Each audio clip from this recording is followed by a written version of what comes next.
G'day, welcome back to the XR311 build, and I got to say I am enjoying this immensely. I shouldn't have moved that. Let's move our servo saver around now, isn't it? So step 7 is installing this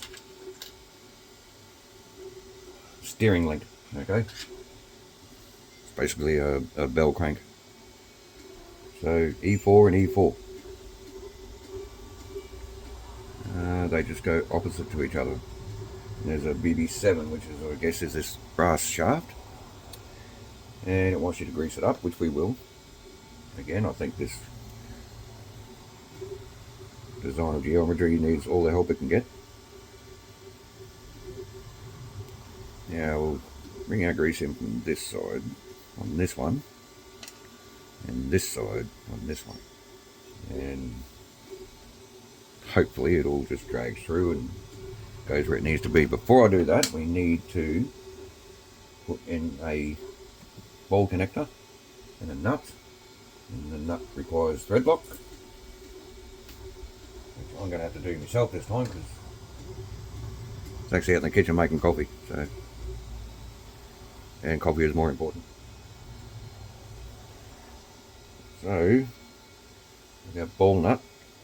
Now I'm going to pick the one that ball nut, ball connector.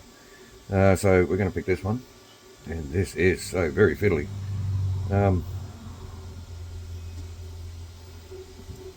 But there you go, got it straight away.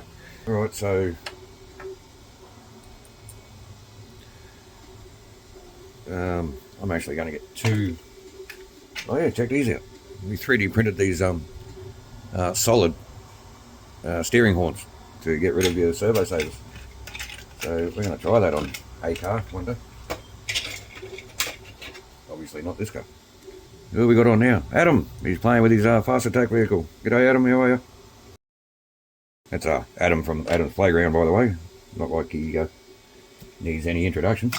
Everybody knows Adam.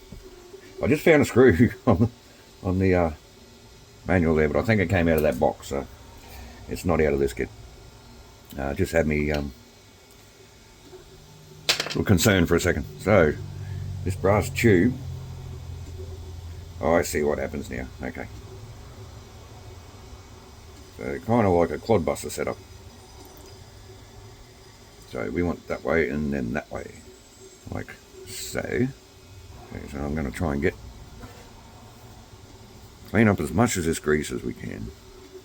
Now this screw comes up from underneath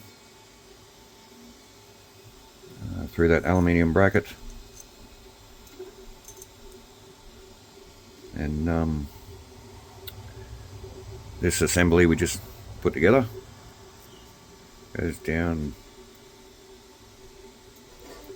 Well, that's interesting. Okay, so the screw needs to come out. This assembly needs to go in first by the look of that. How does that work? There we go. Now that hole isn't lining up. What's going on here? Okay, so that is not lining up with that hole. Okay, so what's happening here is this steering part, this ridge here is, hopefully I can show you, this is hitting up against this bulkhead when you line it up with that servo saver, which is pushing it forward, which means the screw doesn't line up with that brass tube. And I'm trying to work out if I've done something wrong or if something can go together differently, which I really don't think it can. So I'm going to do something I probably don't want to do, and that's modify this part. So all I'm going to do is take off.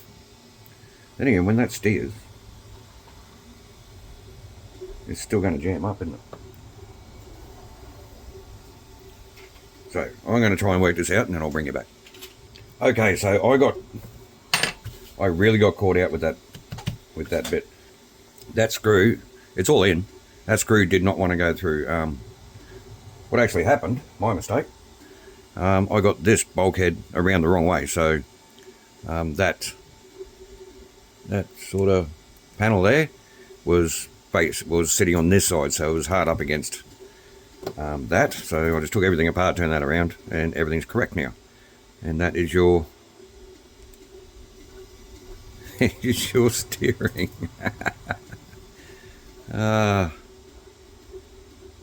Nice. Okay, so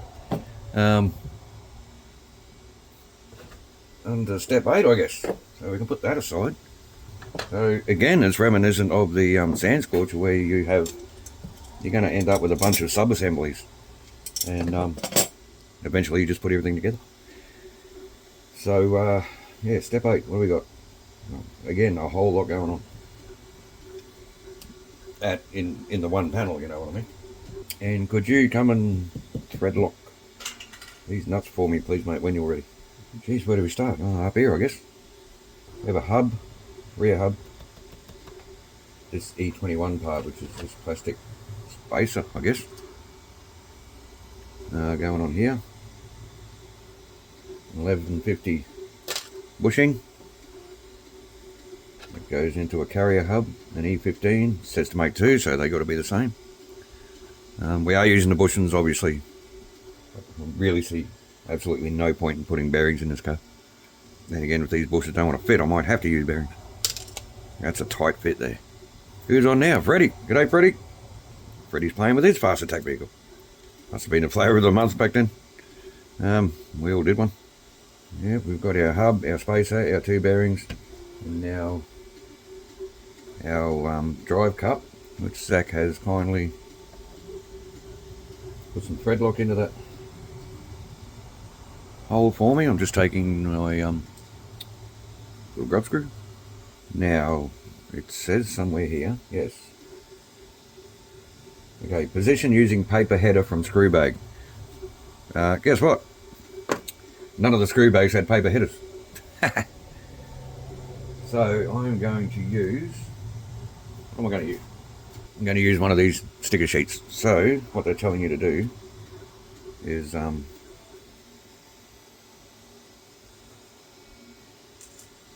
just use that as a spacer between that bearing and that drive cup, just to give it some clearance. And you just got to make sure you're lined up with that flat on the shaft, which we are. Alright, because if you tighten that up and that's hard up against that bush, that'll be very hard to turn. So that's one side. Let's get the other side done.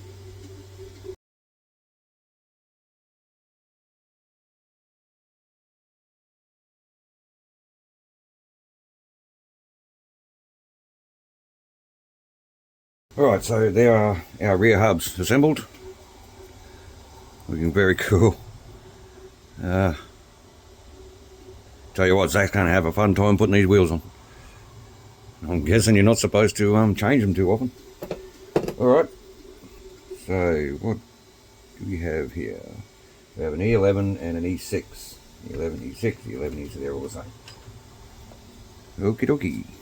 So, same as the front, you have a slot on one, but the other side doesn't have it's just a round hole. So these go together like this, but not before. We'll use some grease again. Oh, that's how it is, okay. Sorry, I'm just looking. Might as well go through and grease up everything as I'm going. Let's go this side first. Okay. Now all these parts are identical, so they pretty much just go all together the same way. So these nuts have actually get captive in the control arm there. Okay, so we can just drop that down in there, hopefully hang on to it. We need a screw. Find my screwdriver and run the screw in. So So we just need to do that 7 more times. So what I'm going to do, I'm going to use a trick that we use on the 3-piece, like Hornet style rims. Just put a screw into the nut a little bit. That way you can position the nut in the hole so it's nice and flat and lined up. And it's not falling around all over the place and giving you a headache. So all the rest is exactly the same. One of them. One of them. A screw and a nut. Just screw it on by, just 1 or 2 threads. You don't want to push out all of your thread lock. Even though if you're using the same screw to do this trick, you're going to have the thread lock on the screw anyway. So I'm not too worried about passing the thread lock through these plastic parts, because this thread lock really doesn't affect plastic. At least that's what I've found out. I haven't gone into the whole chemical composition of the thread lock and all that sort of stuff. That might be a job for Zach one day, actually. Just to see what is in the thread lock that actually eats the plastic, and see if that isn't in the anaerobic gel. So there's one side of your control arm setup. I'm going to do the other one off camera because you've already seen me do one. And then we're coming back to this cute little gearbox. Okay, there are our rear control arms, wishbones. We're actually going to leave it there for this video. In the next video, we're going to come back and tackle this cute little differential. I mean, have a look at that. That's your differential case. Cast aluminium. Okay, so thanks for watching. Thanks for your support.